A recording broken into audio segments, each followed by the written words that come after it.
Hello class 10 के बच्चों, कैसे हैं आप लोग? बढ़िया एकदम। तो स्वागत है आपको आपके अपने YouTube channel education by SP Yadav पे। मैं हूं एसपी यादव और आज हम लोग करेंगे संस्कृत में अलस कथा का वीवीआई ऑब्जेक्टिव और सब्जेक्टिव क्वेश्चन। अगर बिहार बोर्ड इस चैप्टर से एक भी ऑब्जेक्टिव या सब्जेक्टिव क्वेश्चन पूछता है तो इससे बाहर नहीं होगा जितना हमने लिखा है, क्योंकि सब्जेक्टिव क्वेश्चन इससे एक तो आएंगे ही और ऑब्जेक्टिव क्वेश्चन कितना आएंगे? 3। इस चैप्टर से एक सब्जेक्टिव क्वेश्चन फिक्स है आना और ऑब्जेक्टिव 3 है फिक्स, ठीक है। हाँ, अब कहिएगा कि सर जो सब्जेक्टिव कितने पूछे थे कुल? तो पूरे जो ट्यूशन बुक है उससे सब्जेक्टिव जो है 16 प्रश्न पूछे जाते हैं, जिसमें आपको 8 का जवाब देना पड़ता है 2 मार्क्स में, ठीक है। अब पूरा जो बुक से जो क्वेश्चन व्याकरण और किताब मिला करके 100 ऑब्जेक्टिव था। अब कहिएगा सर ट्यूशन से कितने ऑब्जेक्टिव मिलेंगे? ट्यूशन से 1 से जो 14 को पाठ है, ठीक है, अलस कथा से लेकर के शास्त्र का आपका मंगलम से लेकर के शास्त्र कारा तक के विश्व शांति नहीं, शास्त्र कारा 14 पाठ, विश्व शांति 13 पाठ, ठीक है। शास्त्र कारा तक के जो होगा, ठीक है, जो 14 पाठ होगा, 14 पाठ में से कितने क्वेश्चन? तो 40 से 45 समझिए क्वेश्चन आएगा, ठीक है। अब दुगुना को बोला गया तो बेसी ही पूछ सकता, क्योंकि जो पहले 50 था तो 55% और 45% था। 55% व्याकरण, 45% किताब, ठीक है। लेकिन अब दुगुना हुआ है तो क्वेश्चन बढ़ाने लगा है, ठीक है। व्याकरण कम करेगा तो इधर क्या करेगा? बुक पढ़ाएगा, ठीक है। तो चलिए भाई स्टार्ट करते हैं। अच्छा, अलस कथा के बारे में पूछा ले, अलस कथा के बारे में कुछ तो कॉपी निकालिए, कलम निकालिए, नोट करना शुरू कीजिए। कॉपी कलम निकालिए, नोट करना शुरू कीजिए, ठीक है। अलस कथा पाठ के जो लेखक है वो कौन है? 1 मिनट बताइए, आप कौन है? बताइए। नहीं, अलस कथा पाठ के लेखक कौन है? विद्यापति। विद्यापति क्या है? विद्यापति क्या है? कवि है। कौन कवि है? किस भाषा के कवि है? मैथिली कवि है। क्या है? अच्छा, कहाँ के है वो? मिथिला के। कहाँ के है? अच्छा बताइए, एक मिनट खड़ा होइए, आप लोग लिखिएगा। क्या लिखिएगा? अलस कथा के कवि कौन है? मैथिली कवि। कौन? विद्यापति। कहाँ के हैं? मिथिला के हैं। मिथिला के मंत्री वीरेश्वर। मिथिला के मंत्री कौन है? वीरेश्वर। जो दानशील होते हैं ना, जो कारुणिक होते हैं, मतलब दयावान, जो दया मतलब क्या करे? दान करे, दान पुण्य करे, वही वीरेश्वर नामक मंत्री के। अच्छा बढ़ जाइए। हाँ प्रेमी जी बताइए, बताइए कि इस कविता में किसके बारे में पढ़ना है? मतलब विद्यापति जी क्या बताए हैं? आलसियों के बारे में बताए कि। अच्छा, इस परीक्षा इस जो ये जो आपका अलस कथा जो पाठ है, ठीक है, तो इसमें बताइए कितने आलसी है? 4 आलसी है। अच्छा, इसका गुण क्या है? किसका गुण बताया गया इसमें? इतना जोर से बोले ना भाई। मानव का गुण। बैठो, जोर से बोलता नहीं। हाँ अच्छा, ये बताइए इस कवि जो पाठ जो है अलस कथा, ठीक है, इसका रूप क्या है? कैसा रूप है? रूप कैसा लिया है? व्यंग्यात्मक, मतलब व्यंग्य रूप लिया है। व्यंग्य के बारे में बताया, इसलिए व्यंग्यात्मक रूप है, ठीक है। अच्छा एक मिनट, ये किस ग्रंथ से अलस कथा जो है वो किस ग्रंथ से लिया गया सो बताइए। जोर से बोलिए, ये लोग सुनेंगे, लोगों को पता होना चाहिए कि सर पढ़ाए हैं चैप्टर को, तो भाई सबको याद है कि नहीं याद है? गड़बड़ नहीं, यानी सब पढ़ के आया बढ़िया से?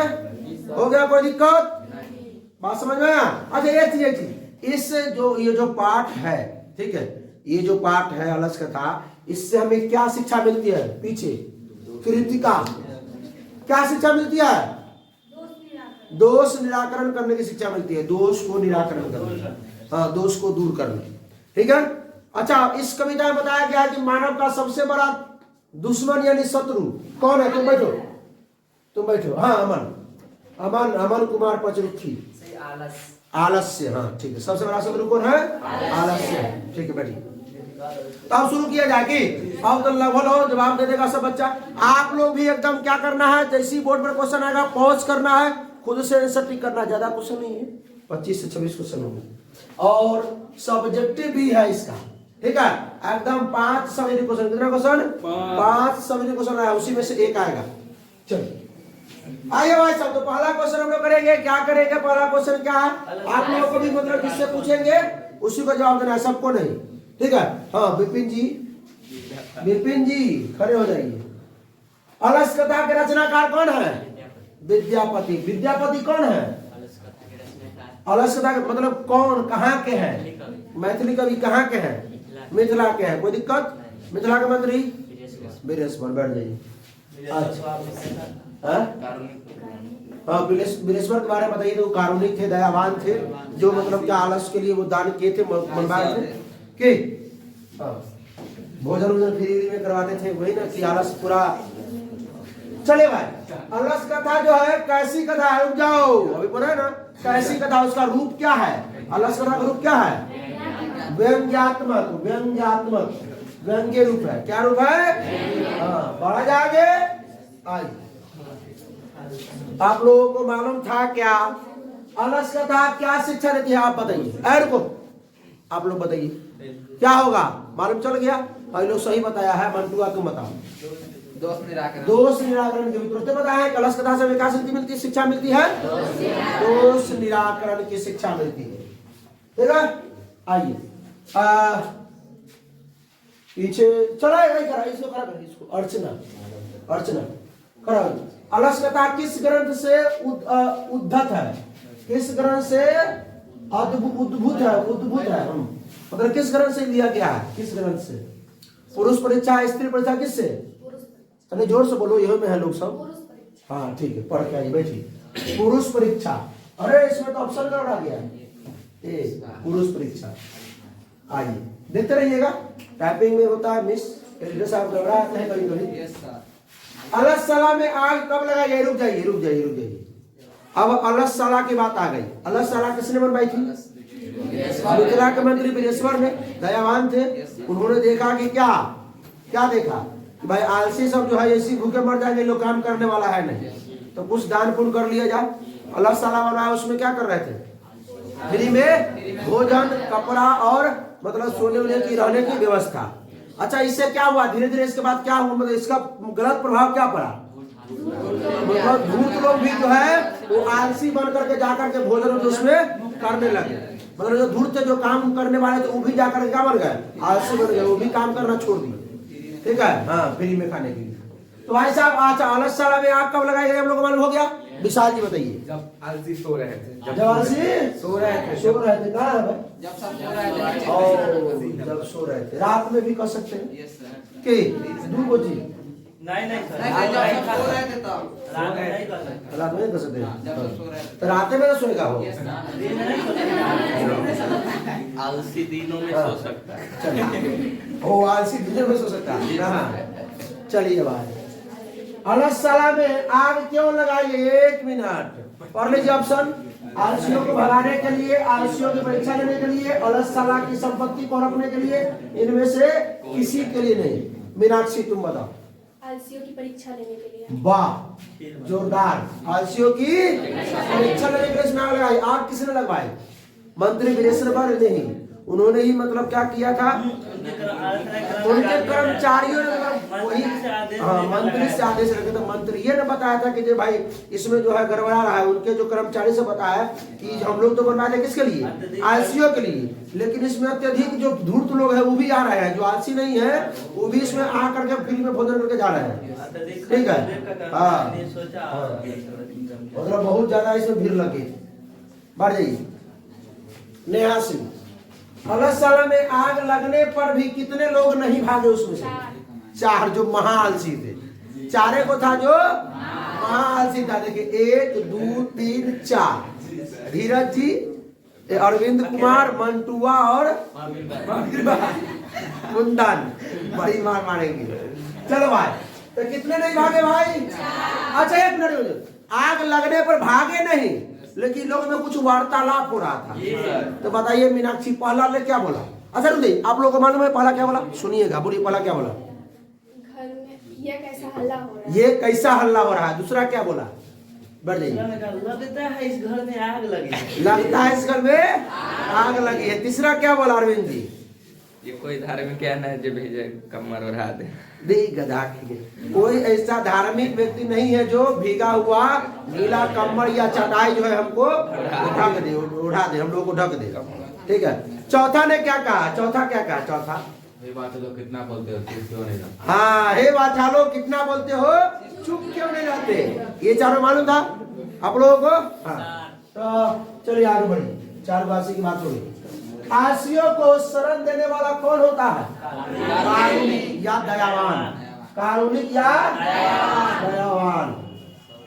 लिख लीजिए यहाँ पे दयावान। जो वीरेश्वर थे दयावान से। दयावान। अच्छा, इसमें दयावान कौन थे? वीरेश्वर।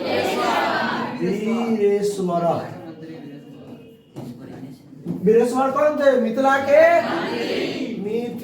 के मंत्री। मिथिला, अच्छा मिथिला जनकपुर में है? हैं? कहाँ पे है? दरभंगा में मिथिला है। मैथिली भाषा वहाँ बोला जाता है, लेकिन मिथिला का मतलब बोला जाता है वो शायद रामायण में सुने हैं मिथिला के जो भी है सर। मिथिलांचल। मिथिलांचल मतलब मिथिलांचल की रानी सीता जी नेपाल वगैरह में जनकपुर। हाँ जनकपुर। हाँ, वहाँ तक पूरा भाषा मिथिला में, गाना वाना भी मिथिला में, सब कुछ मिथिला में। दरभंगिया लोग भी मिथिला में बोलता है। चलो आप लोग सुनिए भाई, आलसियों के सुख को देखकर कौन बनावटी आलसी दिखाकर भोजन ग्रहण करने लगे। मतलब बनावटी आलस दिखा करके ना, कौन लोग का मंटुआ बताएगा कौन? हाँ, दूर तक सबसे बड़ा यही है। दूर तक से भाई जो ये आलसी है ना रे, वो सबसे आते विपिन कुमार। हाँ, महान आलसी, वो बड़ा आलसी। चलिए आगे बढ़िए। अगला क्या है? अगला बताएगी सिद्धि कुमारी। पहला आलसी क्या बोला? जोर से बोलो, और जोर से। कैसा हल्ला हो रहा है? हाँ, घरे कैसे मम्मी को खाना मांगते होगी? जल्दी खाना। अब विष्णुआ कैसे गरियाती होगी? विष्णु से जब झगड़ा होता था ना, गाली देती होगी, कही हो नहीं? कभी कभी। चलो, कैसा हल्ला हो रहा है? अरे जोर से बोलो कि इसमें भी लोग सुने, जो बैठे हुए हैं सो देख रहे हैं। तो लोग तो यहाँ से देख रही हो तो भाई सामने सामने, लेकिन जो इसमें देख रहे हैं कि इन लोग को मालूम होना चाहिए कि बच्चा पढ़ाई कि नहीं पढ़ा। हाँ, पीछे कौन बोलेगी? हाँ, तुम बताओ। हाँ बेची, खाना में तुहार। चारों आलसियों को किसने निकाला? नियोगी पुरुषों ने। किसके कहने पर? कर्मचारी के कहने पर, ठीक है, मंत्री के कहने पर। नियोगी पुरुषों ने है, हाँ, नियोगी पुरुष कर्मचारी हुआ, मंत्री कहने पर निकाला। मंत्री के कहने पर निकाला इसको। आगे बढ़ा जाए। मंत्री के कहने पर। मंत्री ने नहीं निकाला था, मृत्यु के भय से ना उसको निकाला था। देखा था आग में मर जाएगा, जल जाएगा। अच्छा, आलसियों कैसे बाहर निकाला सो बताइए। केस पकड़ के निकाले इसमें। छोड़िए, जरूरी है कि आलसी है। केस पकड़ के बाहर निकाला, मालूम था आप लोगों को? चलिए आगे बढ़ी। केस पकड़ के बाहर निकाला। अत्यधिक खर्च को देखकर राज्य कर्मचारी ने मंत्री को सलाह दिया। मतलब अत्यधिक खर्च को देखकर राज्य कर्मचारी ने मंत्री को क्या दिया? आप क्या सलाह दिया बताइए। परीक्षा लेने के लिए। हाँ, राशन बंद करने के लिए बोला कि 80 पुरुषों की परीक्षा लेने के लिए बोला।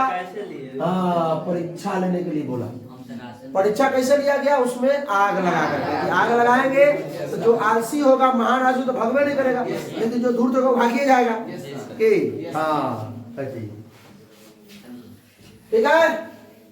हाँ, तो बहुत अत्यधिक खर्च हो रहा था, धीरे धीरे बढ़ रहा था खर्च, क्योंकि अपने से जातियों के सुख देखकर कौन नहीं जाएगा? इसमें चर्चा है ना। अपने से जातियों के सुख देखकर कौन नहीं जाएगा? सब जाना चाहेगा। नीतिकार आलस्य को क्या मानते हैं? दुख मानते हैं, दुश्मन, शत्रु मानते हैं। क्या मानते हैं? शत्रु मानते हैं।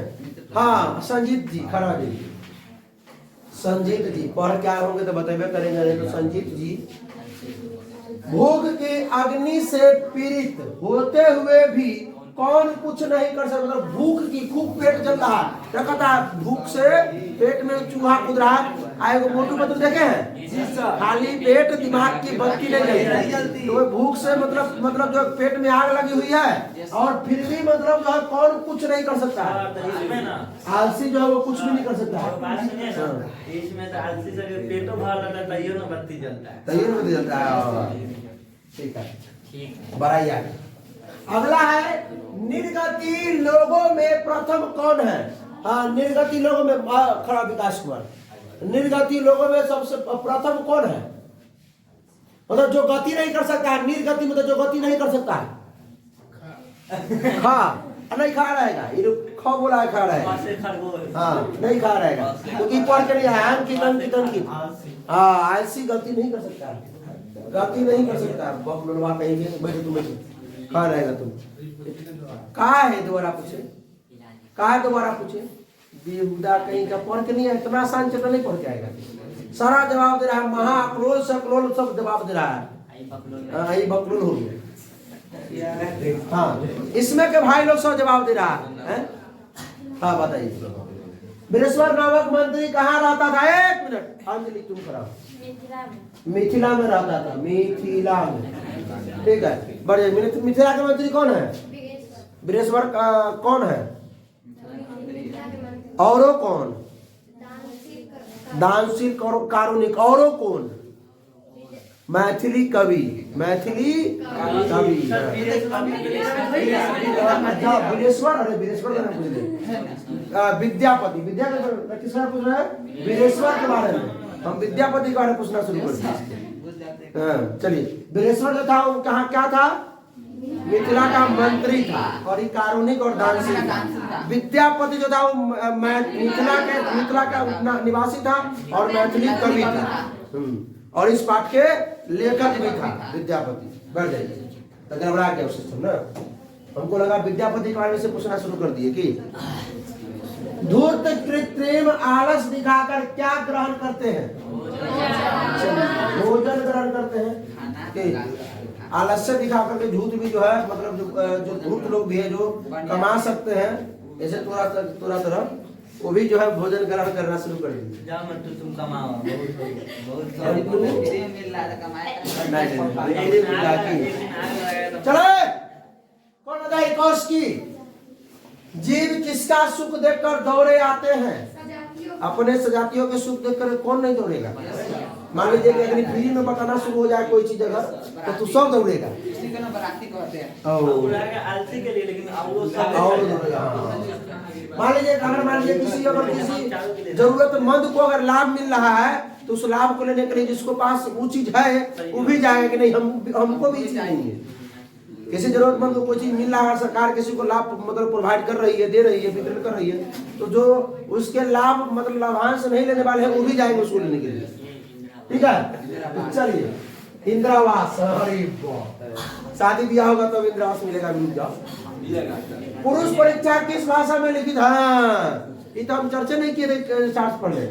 पुरुष परीक्षा जो है वो संस्कृत भाषा में लिखा है। किस भाषा में लिखा गया? संस्कृत भाषा में लिखा गया। कहाँ है भाई? संस्कृत भाषा में लिखा गया, संस्कृत। अगला विद्यापति कौन थे? हाँ वीरेश्वर नहीं है, विद्यापति। विद्यापति कौन थे भाई? लेखक थे, मैथिली कवि थे, मैथिली कवि। मैथिल कवि हो गए, मैथिली बात बराबर है, मैथिली मतलब समझ जाएगा। ठीक है, इस पाठक के लेखक भी है, इस पाठ के लेखक भी है। ठीक है बढ़ जाइए। आपका क्या नाम है भाई?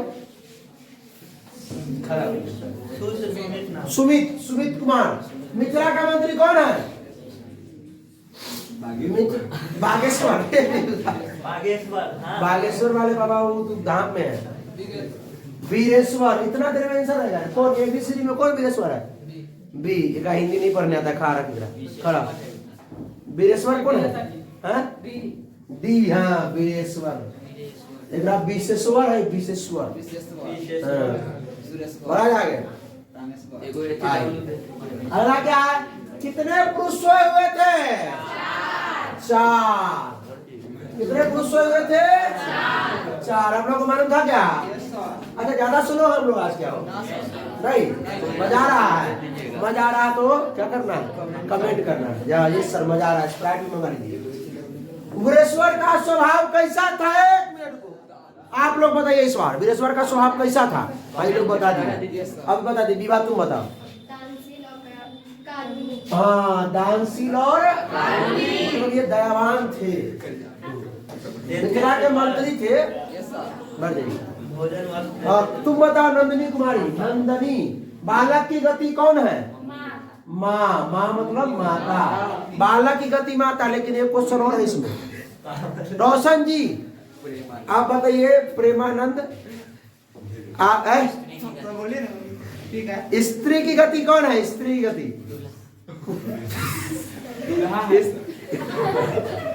अब विचार से बोलो बोलो। पति ऐसे बोले कभी बोला था दूल्हा बउआ अगर पूछेगा स्त्री की गति कौन है तो बोलना उसका पति। तो हमारे यहाँ वो विचार भी है। हाँ ये हमेशा कमेडी छोड़ता रहता है। चलो आगे चलो। हाँ ये इसको बता दिया गया। कमेंट करना है इसका आंसर। क्या करना है? कमेंट करना है इसका आंसर। कमेंट नहीं हुआ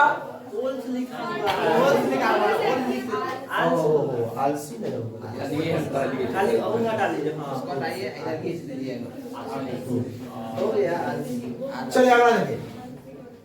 किसको देखकर सभी धूर्त भाग गए? किसको देखकर सभी धूर्त? अग्नि को देख के आग लगा दिया गया था ना, उसी को देख कर सब फरार हो सर गए। जी 4 में तो पहुंच गए थे। के चार को बहुत आलसी था, बहुत चार को बच गया। यहाँ क्या बोला? धूर्त में भाग गए। धूर्त भाग गए थे लेकिन आलसी बच गया था।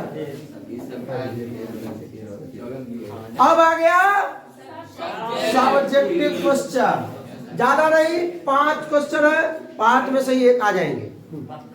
चारों पक्का एकदम पक्का 110 लिख देते हैं पक्का। पक्का 110% नहीं आएगा, गारंटी गारंटी के साथ। ये काम मजाक चला नहीं यार, मजाक पक्का आई पक्का ऐसे भी लिखा था।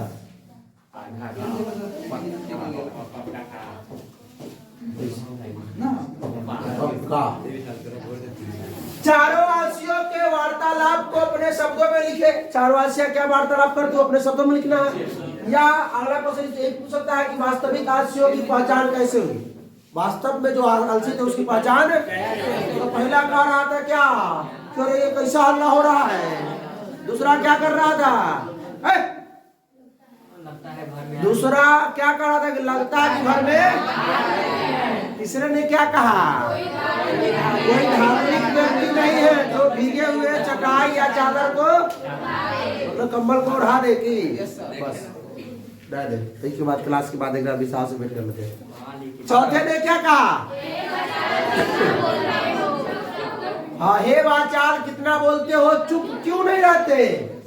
तो यही हमने लिख दिया ये बात। आप लोग इसको क्या कर लीजिएगा अपने भाषा में लिख लीजिएगा। कितने अपने भाषा में? पूरा इसी को कॉपी मत करने का रे, अपने भाषा में लिखने का बाबा। चलो अलस कथा में किसका वर्णन है? अलस कथा में आलसियों का वर्णन है।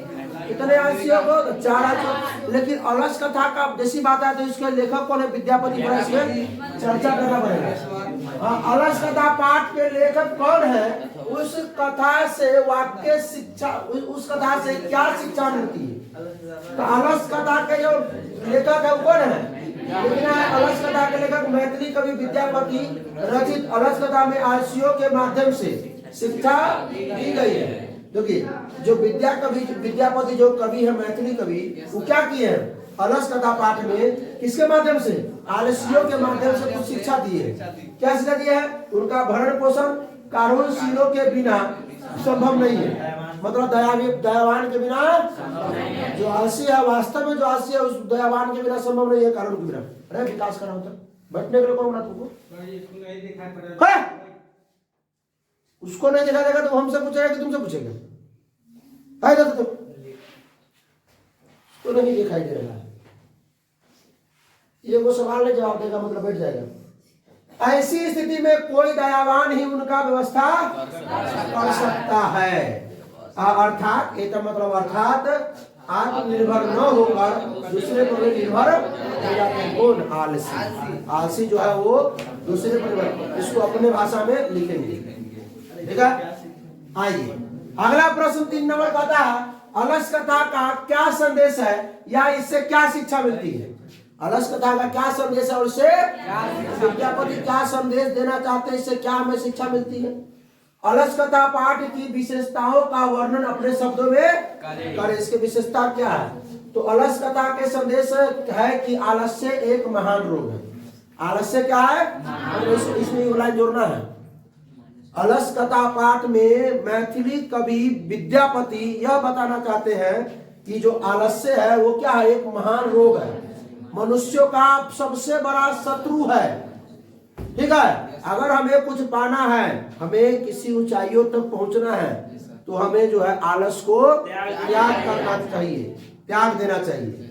ठीक है, तभी किसी मुकाम तक हम पहुंच पाएंगे या कुछ ग्रहण कर पाएंगे। देखिए क्या लिखा हुआ है, अलसकता का संदेश की आलस्य एक महान रोग है, आलसी का सहायक प्रायः कोई भी नहीं होता। आलसी का सहायता कौन करेगा भाई? कोई नहीं करता। जीवन में विकास के लिए व्यक्ति को कर्मठ होना अति आवश्यक। कर्मठ मतलब जो कर्म करे, जो काम करे, मतलब काम करना अति आवश्यक है। आलस्य शरीर में रहने वाला महान शत्रु है। आलस्य जो है वो शरीर में रहने वाला महान शत्रु है, जिससे अपना परिवार का और समाज का विनाश अवश्य ही है। जिसमें आलस्य हो गया कहानी खत्म है। ये मैंने बताए थे, कौन कवि बोल रहे थे, कालिदास बोले थे, ये कल करे सो आज कर, आज करे सो अब। ये बोले थे, क्या नाम उनका याद नहीं। हाँ, पल में परले होगी बहुरी करेगी कब। ठीक है, हाँ, तो इसलिए जो है मतलब जो काम आप सुन रहे हैं कल करेंगे, कल तो कभी आएगा नहीं। और एक दुकान पर लिखा हुआ था आज लगा तो कल उधार, तो एक आदमी सोचा कि हम उसको उधार लिए करेंगे, समझे? तो कल ले गया और कहा कि आज लिखा हुआ आज गया सामान लाने, कहता है कि देखना रहा आज लगा तो कल ले उधार, कल उधार लेने आना। फिर वो कल ले गया तो कहता आज लगा तो कल उधार, कल आना लेने। फिर कल गया तो कहता आज लगा तो कल उधार, तो कल कभी नहीं आएगा, आज ही करना पड़ेगा। ठीक है, बोला जाएगा। यदि जीवन में विकास की इच्छा रखते हैं तब आलस्य को क्या करना पड़ेगा? त्याग कर उद्यम को प्रेरित हो, उद्यम। ठीक है, अलस कथा पाठ के आधार पर बताइए कि आलसी पुरुषों को किसने और क्यों निकाला। अलस कथा पाठ कि आलसी पुरुषों को किसने और चारों आलसियों का संवाद अपने शब्दों में करें, वही बात। ठीक है, क्यों निकाला? तो भाई देखते हैं कि चारों आलसियों पुरुष जब आग से गिर गए थे तो एक ने कहा कि ये कैसा कोल्हाल है, कैसा हल्ला हो रहा। दूसरे ने कहा कि लग रहा है कि आग लग गई है घर में। तीसरे ने कहा कि कोई धार्मिक पुरुष नहीं है जो भीगा हुआ या गीला कंबल या चटाई हम लोगों पर ढक दे। ठीक है, चौथे ने कहा कि अरे बचा लो, चुप हो जाओ, कितना हल्ला करोगे। ठीक है, अगला है अब नियोग। ये सब बात सुन करके नियोगो पुरुष ने मान लिया कि ये चारों वास्तविक आलसी है, ये नहीं बाहर होने वाला। इसको चुड़की पकड़ा, केस और घसीटते हुए बाहर निकाला, बाहर निकल जल्दी, जल के राख हो जाएगा इसके। चलिए लास्ट क्वेश्चन आज का। अलसशाला में कर्मचारियों ने आलसियों की परीक्षा क्यों और कैसे ली? क्यों और कैसे ली? कैसे हो गया ये? क्यों और कैसे ली? टाइपिंग गड़बड़ा गया ना, हो गया। आज एक साहब से पूछेंगे कि नींद में रहते हैं क्या? पैसा वाला बात नहीं, उससे कहेंगे तो छोड़ के भाग जाएंगे काम। उनको कहना है नहीं, उनको कहेंगे कि तनखा के इतना बच्चा समझता है, आप लोग ना समझते थे। अलसशाला में कर्मचारियों ने आलसियों की परीक्षा क्यों और कैसे ली, अथवा अलसशाला में आग क्यों लगाई? क्योंकि क्या खर्चा बढ़ गया था, आलसियों की जनसंख्या बढ़ते जा रही थी, धूर्त लोग भी उसमें आकर के अपना पत्ता सेक रहे थे, भोजन पानी कर रहे थे। अलसशाला के कर्मचारियों ने देखा कि नकली आलसी भी भोजन ग्रहण कर रहे हैं, अतः उन्होंने विचार किया कि सही आलसियों की परीक्षा ली जाए, सही आलसियों की परीक्षा ली जाए। उन्होंने अलसशाला में क्या कर दिया? आग लगवा दिया, मंत्री से पूछ करके। पहले कर्मचारियों ने मंत्री से पूछ के आग लगवा दिया। कर्मचारी कौन जो बताता ना कि जब अभी अयोध्या में राम मंदिर का निर्माण होने वाला जनवरी को, तो वहाँ बहुत सारे जो लोग होंगे कर्मचारी होंगे, आपको ये देखना है, आपको वो देखना है, आपको वहाँ खड़ा रहना, आपको वहाँ खड़ा, कोई बीमार पड़े तो वो देखना है, मतलब हर जगह पूरा गार्ड ही गार्ड मतलब लगा होगा, करोड़ों आदमी की, तो बहुत लोग पहुंचेंगे वहाँ पे। तो सबका सिर्फ मेला लगाना ही बड़ा नहीं है, उसको क्या करना है, उसको कैसे संभाल के आवाज उठने लगेगा मोदी पे। ठीक है, नरेंद्र मोदी पे आवाज उठने लगेगा कि भाई जब उसमें क्षमता नहीं है आदमी को बुलाने का, तो काहे बुलाया। ठीक है, आइए अब देखिए, आग लगते ही सभी नकली आलसी भाग गए, परंतु 4 जो आलसी थे वास्तविक आलसी नहीं भागे। उनको राजा के कर्मचारियों ने बाल पकड़ के बाहर खींच के बाहर कर दिया। आइए भाई साहब, बहुत बहुत धन्यवाद इतना देर तक कि आप मेरे साथ जुड़े रहे। अगर अच्छा लगा तो क्या करना है, आप लोगों को इसको शेयर कीजिए अपने दोस्तों के साथ, सभी दोस्तों के साथ शेयर कर दीजिए ताकि उनको भी ये लाभ मिल सके जो आप लोग उठा रहे हैं। तो भाई साहब फिर मिलते हैं अगले लेक्चर में, किसमें, संस्कृत साहित्य लेखिका, और उसको पढ़ के आइएगा, बढ़िया से पढ़ के आइए। ठीक है, तब तक हंसते रहिए, मुस्कुराते रहिए, पढ़ाई करते रहिए, रिवीजन करते रहिए। All the best.